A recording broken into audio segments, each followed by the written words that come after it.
السلام عليكم ورحمة الله وبركاته. قال تعالى: ولا يفلح الساحر حيث أتى. صدق الله العظيم. الله، ولا يفلح الساحر حيث أتى ازاي؟ يعني هذه إشارة من الله مباشرة وصريحة إن كل اللي بيعملوه السحرة نصب وخداع، تهيؤات وخيالات. أصل كلمة يفلح معناها يثمر، ينتج، يعمل، يعني يعمل حاجة. إنما ولذلك الفلاح بيحط البذرة بتنبت، يبقى الفلاح أفلح.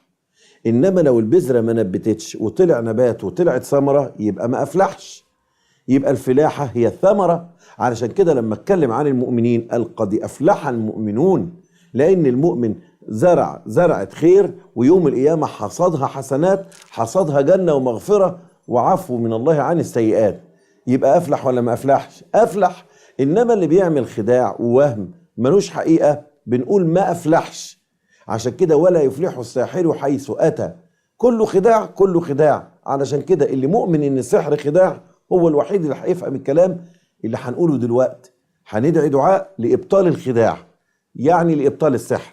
يبقى أول ما تسمع كلمة سحر حط بين قوسين كلمة وهم، كلمة خداع، كلمة سراب، كلمة خيال، كلمة ملوش أصل.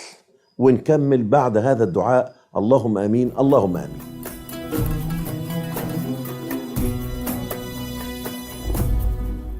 أعوذ بالله السميع العليم من الشيطان الرجيم. بسم الله الرحمن الرحيم. بسم الله أصبحنا وأمسينا، بالله الذي ليس منه شيء ممتنع، وبعزة الله التي لا ترام ولا تضام، وبسلطان الله المنيع نحتجب، وبأسمائه الحسنى كلها، عائذا من شياطين الإنس والجن، ومن كل معلن أو مسر، ومن شر ما يسرح بالليل ويكمن بالنهار،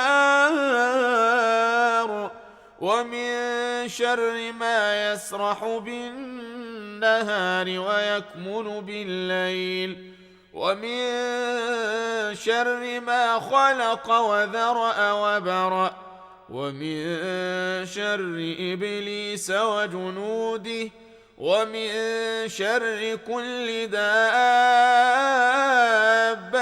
أنت آخذ بناصيتها، إن ربي على صراط مستقيم. وصل اللهم على سيدنا محمد وعلى آله وصحبه وسلم.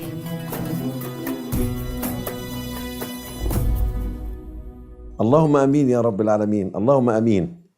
السحر قضية الناس كلها متلخبطة فيها، ناس مصدقة وناس مش مصدقة، ناس بتنكر وناس بتثبت. لا، احنا هنجيب لكم الموضوع ببساطة خالص، وربنا سبحانه وتعالى يفتح لنا مغاليق الفهم.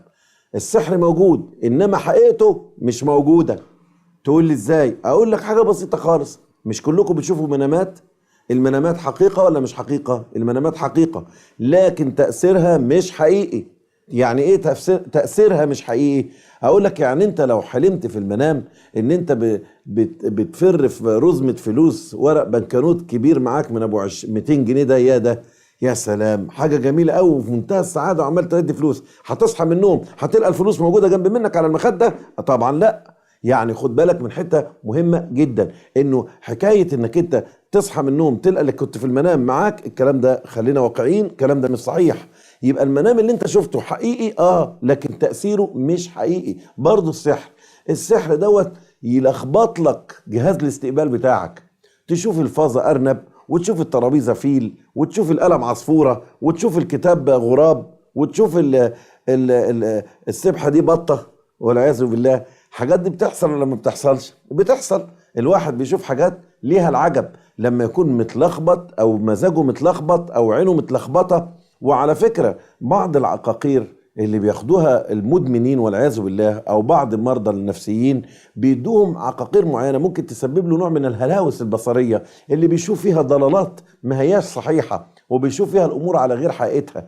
ليه؟ لانها كيميكالز جوه المخ كده بيحصل لها اي نوع من التغير تلقط الصوره غلط وتفسرها غلط. لما يكون الجهاز التصوير اللي جوه المخ ده فيه اي خلل كيميائي الصوره اللي بيطبعها مش هتبقى صوره صحيحه. وده اللي بيخلي الناس بتشوف حاجات مش حقيقيه وبيجي لهم تصورات ذهنيه معينه. هو السحر كده، السحر تخيل. اول ما بيحصل سحر بيحصل نوع من التسلط على الجهاز البصري للانسان.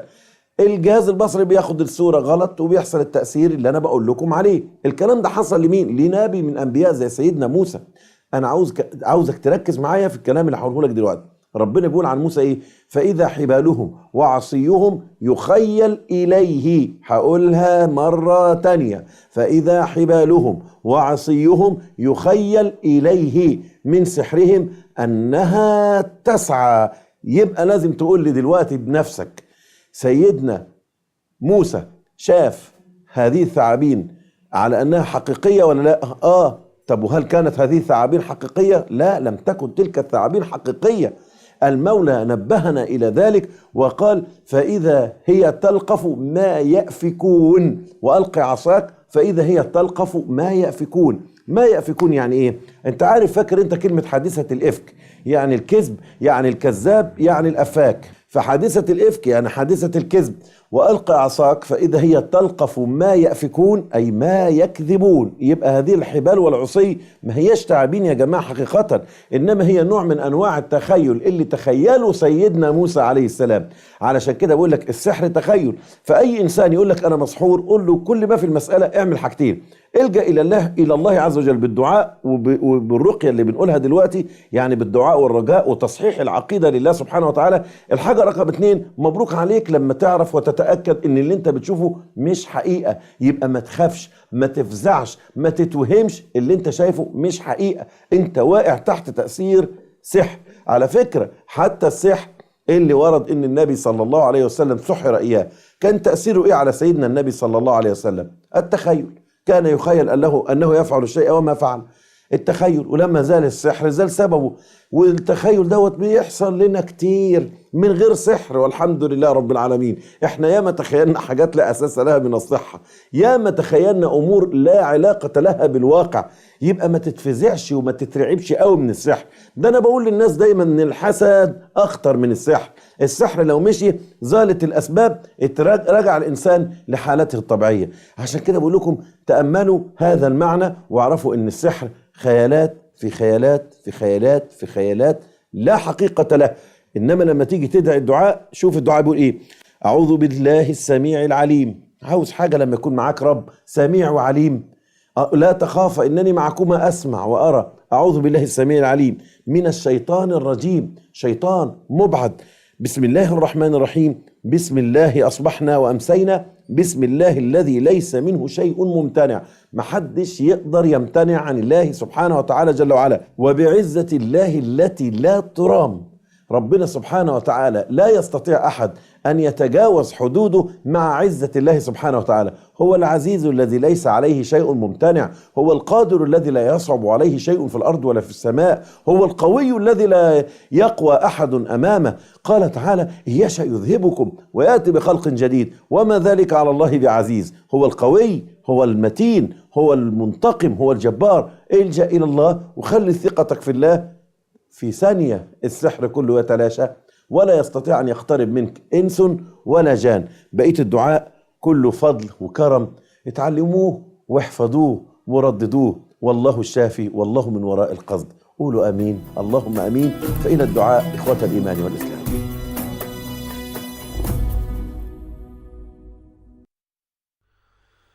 أعوذ بالله السميع العليم من الشيطان الرجيم. بسم الله الرحمن الرحيم. بسم الله أصبحنا وأمسينا، بالله الذي ليس منه شيء ممتنع، وبعزة الله التي لا ترام ولا تضام، وبسلطان الله المنيع نحتجب، وبأسمائه الحسنى كلها، عائذا من شياطين الإنس والجن، ومن كل معلن أو مسر، ومن شر ما يسرح بالليل ويكمن بالنهار، ومن شر ما يسرح بالنهار ويكمن بالليل، ومن شر ما خلق وذرأ وبرأ، ومن شر إبليس وجنوده، ومن شر كل دابة أنت آخذ بناصيتها، إن ربي على صراط مستقيم. وصل اللهم على سيدنا محمد وعلى آله وصحبه وسلم.